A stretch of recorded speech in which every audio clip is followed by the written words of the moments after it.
সাজু করি বিউ যাব। হ্যাঁ তুমি ভালো তো। হাই, কেমন আছো তোমরা সবাই? আমাদের একটা বিয়ে বাড়ির নিমন্ত্রণ ছিল। সারাদিন মনে ছিল না, রাত দুপুরে গেছি গিফট কিনতে। কি গিফট দেওয়া যায়, এমন গিফট দিতে চেয়েছিলাম যেটা কাজে লাগে। তো কি দেওয়া যায় সেটা খুঁজে না পেয়ে শেষ পর্যন্ত কম্বল কিনে নিলাম আমরা এবং তন্ময়রা। তারপর ভাবলাম বাড়ির আমার কর্তার সঙ্গে একটুখানি প্র্যাঙ্ক করা যাক। যেহেতু আমি বাড়িতে একা থাকি, কোনো ফেরিওয়ালা বা কম্বলওয়ালা আসলে আমাকে দাঁড় করাতে না করে, জিনিস রাখতে না করে, ভাবে অজ্ঞান করিয়ে সব ছিনতাই করে নিয়ে যাবে।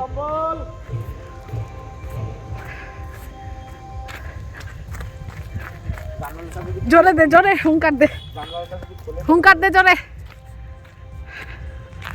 কম্বল নেবে, কম্বল নেবে নাকি? অন্ধকারে গেছিস কে? এখানে আলোতে আয়, তোর দেখা যায় না। কম্বল নেবে নাকি? এমনিতেও মুখ আসে না। এক কে সাথ এক ফ্রি হে, লোগে क्या? एक के साथ एक फ्री। कंबल लगेगी,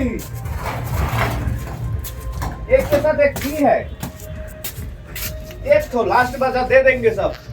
দুঃখের বিষয় আমাদের প্র্যাঙ্ক কাজ করেনি, মালিক বুঝে গেছে, রেসপন্সই করেনি। তোমার কথা শুনে দাদা এদিকে তো দাদা দাদা দাদা দাদা দাদা।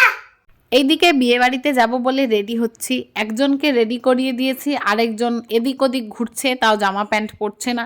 আর এদিকে আমি রেডি হয়ে মুখটা সাজতে পারছি না, উনি এসে আমার গায়ে উঠছে, কোলে উঠতে চাইছে, শাড়ি ধরে টানছে।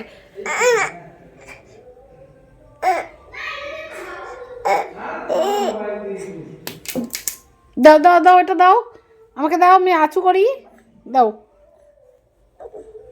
তুমি এখানে দাঁড়াও, আমি সাজু করি, সাজু করি বিউ যাব। হ্যাঁ তুমি ভালো তো। কোনো রকমে রেডি হয়ে নিয়েছি, এই আমার সাজ। দেখ, ফুটু দিতে হবে না, ফুটু ফুটু দিতে হবে না। কই ফুটু, কই ফুটু দিচ্ছি, ফুটু আমরা ফুটু দিচ্ছি, আমরা সাজু করছি। টাটা দিয়ে দাও, এখানে টাটা দিয়ে দাও। আটা ভালো করে টাটা দাও।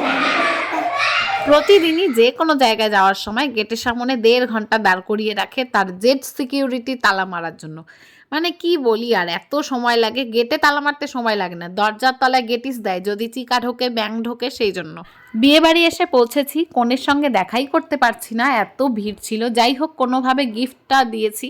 এত ঠান্ডার মধ্যে সেজে গুজে বিয়ে বাড়ি আসা শুধুমাত্র খাওয়ার জন্য, তাই চলে গেছিলাম খাওয়ার প্যান্ডেলে। কিন্তু স্টার্টার সব শেষ, আমরা লেট করে ফেলেছিলাম। শুধুমাত্র জিলিপি পেয়েছি, তাই জিলিপিই খাচ্ছি। ফুচকা, চাট, চপ, পকোড়া যা কিছু ছিল সব একদম শেষ। শেষ মানে শূন্য হয়ে গেছে।